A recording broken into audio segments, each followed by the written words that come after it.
Good evening, barflies and lounge lizards, and welcome to Atomic Transmissions, the show where I discuss new, upcoming, and currently available classic sci-fi and fantasy collectibles. And first up, we have the Universal Monster Super Cycle Tricycle series by Super 7. Because who hasn't looked at the Creature from the Black Lagoon or the Bride of Frankenstein and thought, you know, I sure wish they would ride off into the sunset at the end of the film on a three-wheeled bicycle. And these stand at about 5 inches and actually wind up and roll and ring a bell. They run at $59.99 and feature great looking box art as well. This is definitely something I would open, but I'd darn sure keep that box for display purposes as well. At present, you can find pre-orders on Monsters in Motion, Big Bad Toy Store, and Entertainment Earth, though only Monsters in Motion seems to have all three. And these should be out in December. Should being the word. Next up, we have a bit of celebrating to do, and that's Godzilla's 70th anniversary. Who knew he'd been married that long? But this is the Akira Ifukube soundtrack record for the 1954 film, fully remastered with new artwork by Waxwork Records. And anyone who has purchased releases by Waxwork Records know that they do really high quality work. I have the Day of the Dead soundtrack they put out several years ago, and it's top notch. This one runs at $32 plus shipping and will be available in December. I also saw, though who knows if it will still be the case by the time you see this, but if you sign up for their newsletter, you can get 10% off. And speaking of charming giant lizards, not my last family reunion, Super 7 will be releasing Godzilla in his victory pose from the ending of Invasion of the Astro Monster. Anyone who's seen this show before probably knows that I'm a big fan of the reaction line, and this figure is no different. And I'm really digging that they're just starting to get downright quirky with these releases. And this one features some extremely spifftastic packaging. And this is really my era of Godzilla, when it just went full-on sci-fi. This figure is 3.7 inches tall, runs at $19.99, and is estimated for this month. But by the time you see this, we'll see if that is actually the case. Now let's jump into some higher end stuff a bit early in the episode, and some Western talk. And I know it's not sci-fi or fantasy, but I'm a wild man, living on the edge. They don't call me the Ed Wood of YouTube for nothing. Granted, I'm the only one that calls me that, but I'm counting it. But Sideshow Collectibles will be releasing 2 Clint Eastwood 6-scale figures from 2 of his most iconic roles, The Man with No Name, who actually has several names, and the outlaw Josie Wells. And these are highly detailed figures with cloth goods and a bunch of accessories. They're a bit stylized though, the Josie Wells having the better likeness of the two. These run at $285 for Blondie and $290 for Josie. Josie and the Pussycat! And will be out in some point in 2025.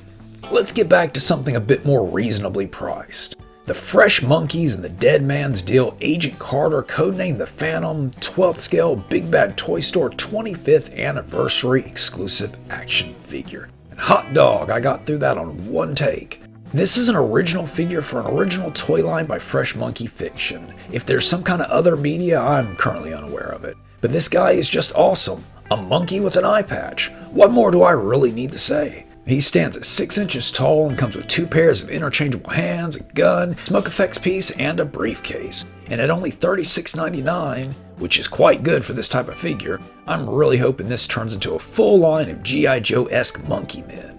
This guy is due out third quarter of 2025. Since I've been running a little wild here, veering a little far out of the realm of classic sci-fi, I wanted to mention this really neat looking book I ran across called The Art of Classic Sci-Fi Movies and Illustrated History.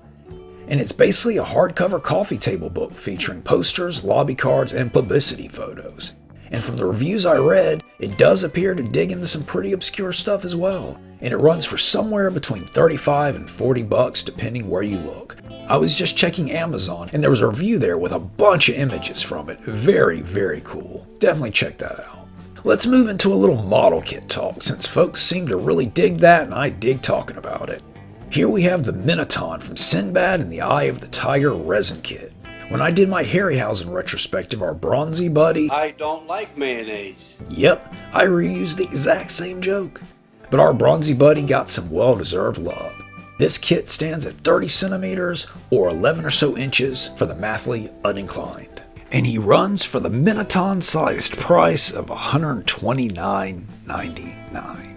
Finally, a little Blu-ray news. Coming this January, we have the 3-disc Blu-ray collection for the Primevals by Dave Allen. And if you aren't familiar with the film, it's basically a stop-motion masterpiece that's been in the work for decades. The bulk of it was shot in the 90s, peak era full moon right there, but wasn't completed until recently. And let me tell you, it features some of the best stop-motion I have ever seen. It's a true callback to the stop-motion fantasy films of old. As to the 3 discs, I assume it's the same ones that came with the Mega Fancy Edition, including an extended edition of the film and a documentary.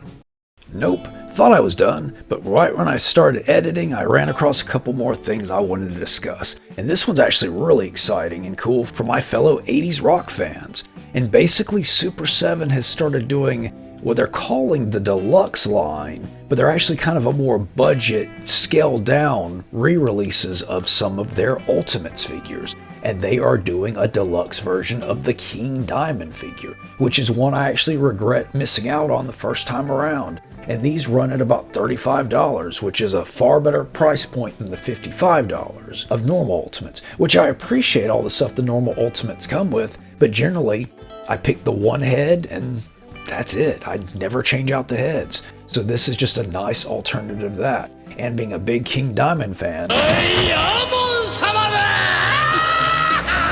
he'll just look really cool on probably my music shelf.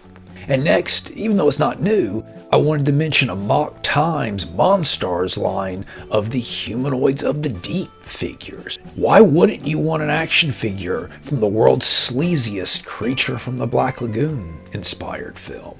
Very cool, and at only $19.99. I have the Tor Johnson figure from this same line, and it is a great release. And that's all the time we have for what may be the final episode of Atomic Transmissions. The first one did really well, but then barely anyone watched the second one, so we'll see how this one goes. So please like, comment, subscribe, buy a whole bunch of classic sci-fi memorabilia, and keep it snacky. It's for you, Jack.